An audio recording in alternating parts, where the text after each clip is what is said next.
we've all heard that saying, do your own research. I've definitely been someone who has encouraged that of other people. So finally, here's the class that shows you at least one way of how to do that. There's something really, I think, unique to how we interact with cryptocurrencies and things that we're both prone to focusing on. I am definitely more on the fundamental side. I definitely tend to focus more and value that more.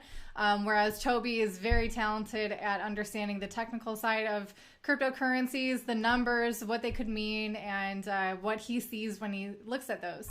So we'll be covering both aspects of different ways of looking at cryptocurrencies. Do your own research. As much as I would love the fundamentals to be like the end all be all determining factor of the success of a cryptocurrency. And again, I will be going over what fundamentals are and the technicals are of a cryptocurrency. Until usability is really needed in this cryptocurrency space, the fundamentals of a cryptocurrency won't necessarily matter, at least in the short term success of a cryptocurrency. If you're trying to decide whether or not you should invest in a coin, first you need to identify if you're interested in holding it for the long term or the short term. Each of those situations comes with its own form of stresses, but if you can identify at least the foundation of a particular cryptocurrency, which you believe will hold true and beneficial in the long term, you can at least alleviate some of the stress in that way, compared to at least with short-term investing. That is definitely meaning that you're going to need to try to time the market to take profits at a beneficial or like a peak time in a cryptocurrency, and that can be hard, very, very hard to do, and a lot of people do that incorrectly. So there are plenty of cryptocurrencies, furthermore, talking about fundamentals and how they don't quite matter yet, at least for the short term. There are quite a few cryptocurrencies that like shouldn't be profitable or even exist, but they continue to do so. And that is the reality of the crypto space right now. You can either speculate on those and again, try to earn a profit, or you can focus on the long game and set yourself up for a well-earned position as an early adopter and a holder or hodler, whatever you want to call it. And both of these scenarios can be profitable, and you certainly don't have to be in one or the other group. You don't have to be just short term. You don't have to be just long term. You can definitely mix match these to really benefit yourself. For example, for those of you who are like trying to figure out like what your strategy is going to be with cryptocurrencies, one option that might work for you, especially if you are somewhat familiar with cryptocurrencies, is you can play both of these fields at the same time, depending on how you allocate your funds within your portfolio. You can take a little bit more risk with some coins, maybe definitely a smaller portion of your investments in small coins, and have some to hedge against that and to kind of tuck away into maybe Bitcoin or something like that. Well, that's what we actually did during 2017 bull run, is we used some of our coins and the coins that we were making profit off of and just throwing it back into Bitcoin or whatever.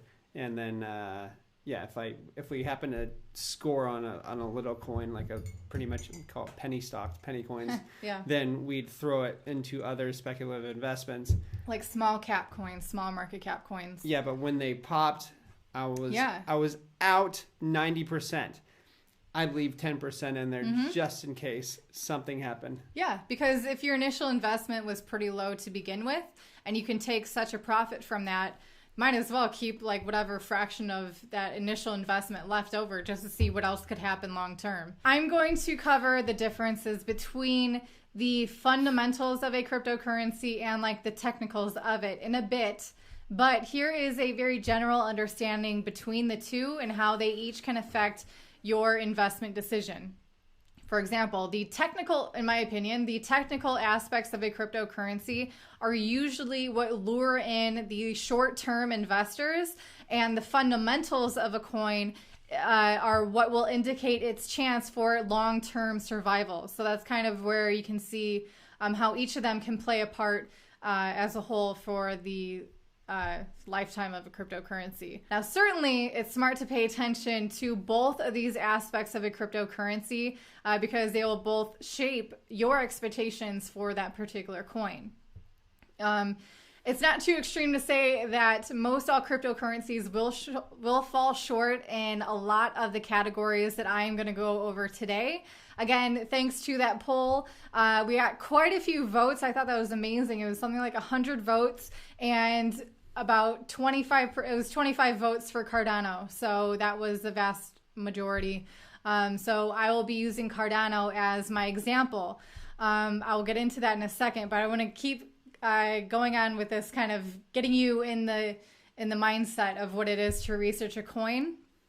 So a lot of cryptocurrencies are going to fall short in one way or another. There is no perfect cryptocurrency yet. It is still a giant experiment. So when you are critiquing a coin, you'll learn that it is a delicate balance of understanding what's going to most influence the success or failure, again, whether it's fundamentals or technicals. No matter how much you and I may want to know exactly which coin is going to be like the winning cryptocurrency, or at least to survive for decades to come, the truth of the matter is, and it will remain, that this, again, is all a giant experiment. And it's an experiment with incredible potential. And as each day goes by of this cryptocurrency space, it does solidify its continued existence and in innovation as a whole. But even if you are one of the people who like to only focus on fundamentals and you want to kind of like set it and forget it, just tuck your crypto away and come back to it in like 20 years or something, that could be a thing that works for you. But I don't think it's wise for anyone to become complacent in this space, because the fact of the matter is it changes a lot, and most likely there's still going to be some huge changes to come regarding the path of this cryptocurrency space. And if you want to continue to take advantage of being an early adopter, I think it's very wise to still, keep your head up and your mind sharp. And you can, make moves when they need to be made. I should also say, you got to be able to think for yourself as well. Yeah, exactly. Because, I remember Ethereum at like $1, and everybody around me was like, oh, it's a scam. It's a scam. It's a scam. It's not going to do very good. And then it, went to $1,400. And, if I had listened to those guys, and I would have lost out on so much, You have to have that contradictory mindset. Yeah. And you just can't listen to everybody, like, for instance, Max Kaiser, he's a great guy, he says, Ethereum's going to go to $0 or $10 or something like that. I'm like, no. No, it's not. Like, I don't think it is. And so I'm crashed down to $10. It crashed down to $10 and it's useless or whatever. Yeah. So I'm like, no, look at all the stuff that's being built on it.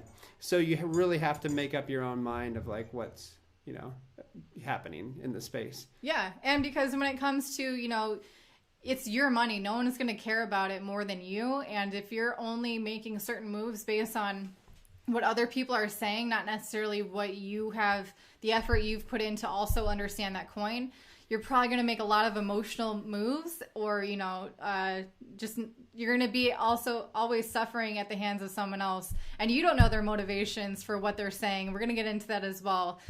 You definitely, that's, I think, what I've learned most and what we've learned most in our experience in the crypto space over the several years now is really understanding that different people have different motivations for the information that they're feeding you.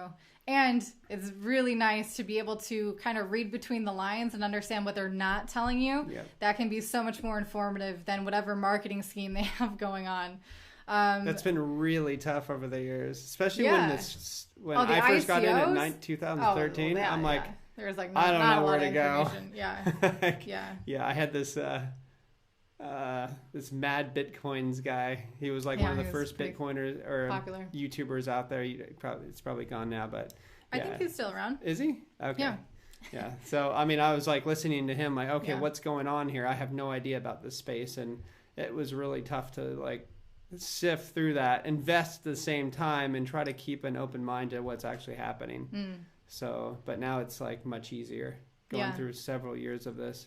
Yeah. Or seasons of this, I should say. Let's take a look at doing the actual research. Number one, what you definitely should be understanding is that where you get your information is vital. See how many other sources of information you can also come across that either proves or disproves that, and then you can start to formulate your answer. And also, when you see FUD articles like that, know that the other party trying to smash down the other party is probably not the because that might be all that they have going for it. They're just trying to get project, kind of piggyback the attention off of that. Because I mean, Bitcoin gets slammed all the time. Like, oh, we're the best Bitcoin. This is the best. This is going to overtake Bitcoin. Yeah. Bitcoin just sits there and does nothing because it doesn't have to do anything. Yeah. It's awesome. Yeah, it's an incredibly robust network, and that's something that has yet to really be competitive from other cryptos. Yeah. So exactly. Also, constantly seek out the other side of the conversation. You've heard that phrase, there's what you said, there's what they said, but in the middle, there's the truth. It's something like that also with cryptocurrencies. Although I would say there's a lot to be said about it being open source and being able to understand the code of these cryptocurrencies. Even if you aren't able to do that, a lot of other people in this space can. And those are usually like the FUD, or not usually like that Chainlink example, but like these FUDsters, fear, uncertainty, and doubt. There's a lot of whistleblowers and things, but it is beneficial because they will be bringing things to light that won't be mentioned by these marketing teams or these marketing strategies of these cryptocurrencies.